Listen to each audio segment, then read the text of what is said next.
जय गुरु जी। संगत जी, आप में से बहुत से लोगों का सवाल था कि क्या जल प्रसाद को हम हर बीमारी में पी सकते हैं। तो मैं आपको बताऊं कि अगर आप किसी भी ओल्ड संगत का सत्संग सुनेंगे ना, तो आप जानेंगे कि जल प्रसाद ने कैसी बड़ी बड़ी बीमारियों को ठीक किया है। बहुत से लोग सोचते हैं कि हमें तो इतनी बड़ी बीमारी हो गई है, उसमें सिर्फ एक ये जल प्रसाद क्या ऐसा काम करेगा। तो पहली बात तो संगत जी, कि जब भी आप अगर गुरु जी से जुड़ रहे हैं, तो कभी भी इफ़ या बट ना लाएं अपने मन में, कोई डाउट ना लाएं। इसके लिए गुरु जी ने शुरू से ही कहा था कि मेरे पास आओ तो कभी भी डाउट मत करो, कोई इफ़ बट मत करो, मैं जो करूँगा तेरे भले के लिए ही करूँगा। आपको क्या करना है, सिर्फ विश्वास करके पीना है। देखिए, अगर कहते हैं ना कि अगर आपको एक पत्थर में भी विश्वास है तो उससे आपकी आस्था जुड़ जाती है। ठीक है, तो वही चीज़ है कि आपको प्योर विश्वास रखना है, पूरा विश्वास रखना है गुरु जी पर कि ये जल प्रसाद सिर्फ एक मामूली सा जल प्रसाद नहीं है, ये अमृत है, ये मेरी दवा है। आपको मालूम है कि जल प्रसाद से कैंसर जैसी बड़ी बड़ी बीमारियां ठीक हुई हैं। सुनने में बहुत सरप्राइज लगता है कि अरे ऐसा कैसे हो सकता है, लेकिन ऐसा हुआ है। गुरु जी हमेशा कहते थे कि डॉक्टर को अपना काम करने दे, मैं अपना काम करूँगा। तो जिसको भी जो भी बीमारी हो संगत जी, आपके घर में अगर किसी को कोई बीमारी है या आपको कोई बीमारी है, चाहे वो कैंसर जैसी बड़ी बीमारी ही क्यों ना हो, आपको क्या करना है कि नियमित रूप से जैसे आप डॉक्टर से अपना चेकअप करा रहे हो, डॉक्टर ने जो भी आपको दवा वगैरह लिखी है, जो भी प्रिकॉशंस वगैरह बोले हैं, तो वो आप ज़रूर करें। दवा आप ज़रूर लें, कोशिश करें कि जल प्रसाद के साथ दवा लें। कभी भी दवा सादे पानी से ना लें, हमेशा जल प्रसाद रखें। जिस भी घर में कोई भी अगर बीमार है तो उसके घर में जल प्रसाद नियमित रूप से रखा रहना चाहिए। स्पेशली अगर आपके घर में कोई पेशेंट है तो ज़रूर होना चाहिए।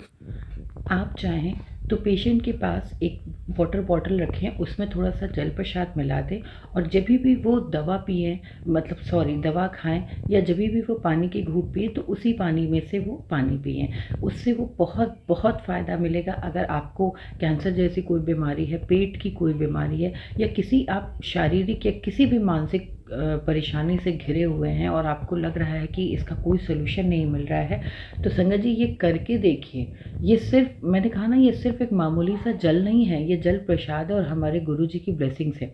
अब इसको आपको करना कैसे है, बहुत से लोगों का अब ये सवाल होगा कि हम इसको करें कैसे, कैसे जल प्रसाद को ऐसा बनाएं। तो इसमें कुछ नहीं करना है। आपको क्या करना है कि आपने सिंपल रात में, जैसे आप शाम को जैसे दिया वगैरह जलाते हैं, खाना वगैरह आपके घर में हो गया, या उसी टाइम अगर आप जिस टाइम दिया जलाते हैं उस टाइम में भी आप ये कर सकते हैं। तांबे के लोटे में, जैसा कि आप सब जानते हैं कि गुरु जी को हम जल प्रसाद तांबे के लोटे में चढ़ाते हैं। आपने तांबे के लोटे में जल लिया, गुरु जी के पास गए, वहाँ पे आपने उसको पहले हाथ में रखा, मंत्रोच्चारण किया, गुरु जी का मंत्र पढ़ा, ओम नमः शिवाय शिव जी सदा सहाय, ओम नमः शिवाय गुरु जी सदा सहाय। इस मंत्र को जितना ज़्यादा आप पढ़ते जाएं, बोलते जाएं, उतना अच्छा है। उसके बाद आपको उसको गुरु जी का जो भी स्वरूप है उससे टच कराना है, टच करा के वहाँ पे रखना है, और फिर मंत्र जाप बोलते ही जाना है। जितना आप बोलेंगे, जितना शुक्राना करेंगे उतना अच्छा है। गुरु जी से अरदास करनी है कि गुरु जी इसे भोग लगाएं, इसे अमृत बनाएं हमारे लिए, जिससे कि हमारे घर की जितनी भी, हमारे घर में जितने भी लोग हैं, उनके शरीर में, उनके मस्तिष्क में जो भी बीमारियां हैं वो सारी दूर हो जाएं। शारीरिक मानसिक हर परेशानियों से हमें छुटकारा मिले। इस तरीके की अरदास लगाकर शुक्राना करके उसको ढक दें और चले आएँ। दूसरे दिन जब सुबह हो तो जितने भी घर के मेंबर हैं, सबके पानी में आप थोड़ा थोड़ा जल प्रसाद मिला दें, और जो पेशेंट है उसको एक वाटर बॉटल में नॉर्मल पानी रखें, उसमें ये जल प्रसाद मिलाएं, और जब भी उनको दवा दें तो इसी जल प्रसाद के साथ दें। आप ऐसा नियमित रूप से करिए और गुरु जी पर पूर्ण विश्वास के साथ करिए, क्योंकि अगर विश्वास नहीं है या ज़रा भी डाउट है तो नहीं होगा। और अगर आप सोच रहे हो कि मैंने अभी जल प्रसाद दिया है और मुझे देते देते 10 दिन हो गए लेकिन ऐसा कोई रिजल्ट नहीं आ रहा, तो ये कोई ऐसा मैजिक नहीं है कि आपने सोचा और हो गया। ये आपके विश्वास की परीक्षा होती है। अगर आपने विश्वास रखा है, थोड़ा टाइम ज़रूर लगेगा लेकिन होगा ज़रूर। तो इसलिए अपना विश्वास पूर्णतया बनाए रखें, शुक्राना करें, सिमरन करें, और हर हाल में गुरु जी का शुक्राना तो मतलब उठते बैठते सोते जागते करते रहें। जो पेशेंट आपके घर में है उसको बोले कि वो अपने मन में भी बैठकर शुक्राना करते रहें। या तो आप उनके बगल में गुरु जी का मंत्र चलाकर 108 बार चलाकर छोड़ सकते हैं, वो भी कर दें कि आप अपनी आवाज़ में रिकॉर्ड कर सकते हैं। अगर आप कहेंगे तो मैं भी आपको एक बनाकर दे दूँगी, तो आप वैसा भी चला सकते हैं, जिससे कि वो जो वाइब्रेशन है वो पूरे उस रूम में भी रहेगी, आपके घर में भी रहेगी और जितनी नेगेटिविटी है वो दूर हो जाएगी। तो जल प्रसाद को बहुत ही विश्वास के साथ और बहुत ही नियमित रूप से आपको करना है, एक भी दिन गैप नहीं करना है। इसको नियमित रूप से करें और देखिए कि आपके जीवन में कैसा बदलाव आता है।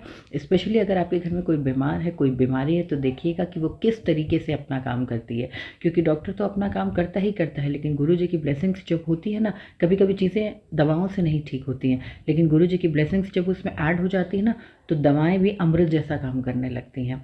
तो इसलिए गुरु जी पर पूर्ण विश्वास करके आप जल प्रसाद को नियमित रूप से पिएं और गुरु जी का शुक्राना करें। जय गुरु जी, शुक्राना गुरु जी।